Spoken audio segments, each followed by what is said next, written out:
ఒక్క 2 నిమిషాలు మొన్న కశ్మీర్‌లో జరిగిన సంఘటన గురించి I just want to it was I just want to tell all the families that lost somebody they loved, somebody that was a parent, somebody that was a son, somebody that was a husband. I want to tell them all that we are all thinking about you. Meeru feel avutunna pain, we cannot come close to what you're feeling right now, but everyone is feeling the pain and feeling the anger, and we are all thinking of you. It shouldn't have happened, and we all stand in support of you. ఇప్పుడు కశ్మీర్లో ఇట్లాంటివి అవుతున్నాయి కదా, దానికి కూడా solution ఆ కొడుకులకి ప్రాపర్గా ఎడ్యుకేషన్ ఇప్పించి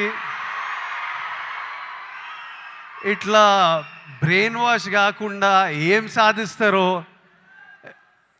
నేను చెప్తున్నా. కశ్మీర్ ఇండియాదే, కశ్మీరీస్ మనోలే. నేను 2 years బ్యాక్ ఖుషి అప్పుడు కశ్మీర్లో షూట్ చేసిన. నాకు ఎంత మంచి మెమరీస్ ఉన్నాయో వాళ్ళతోని. వీళ్ళు పాకిస్తాన్ వాళ్ళు వాళ్ళ మనుషులను చూసుకోలేక అక్కడ కరెంట్లు లేవు, నీళ్ళు లేవు, వచ్చి ఇక్కడ ఏం చేయాలని చూస్తున్నారో. ఇండియా పాకిస్తాన్ మీద అటాక్ చేయాల్సిన పనే లేదు. పాకిస్తాన్ వాళ్ళకే విరక్తి వచ్చి వాళ్ళ గవర్నమెంట్ మీద అటాక్ చేస్తారు. ఇట్లనే కంటిన్యూ అయితే అసలు 500 years బ్యాక్ ట్రైబల్స్ కొట్టుకున్నట్టు వీళ్ళు బుద్ధి లేకుండా, మినిమం కామన్ సెన్స్ లేకుండా చేసే పనులు.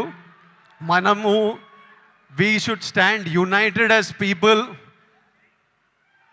love each other.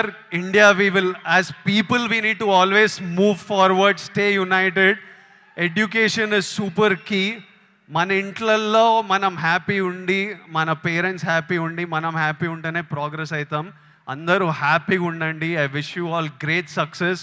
May 1st, Suryana is coming to theaters with Retro. I am watching it. I hope all of you watch and enjoy it.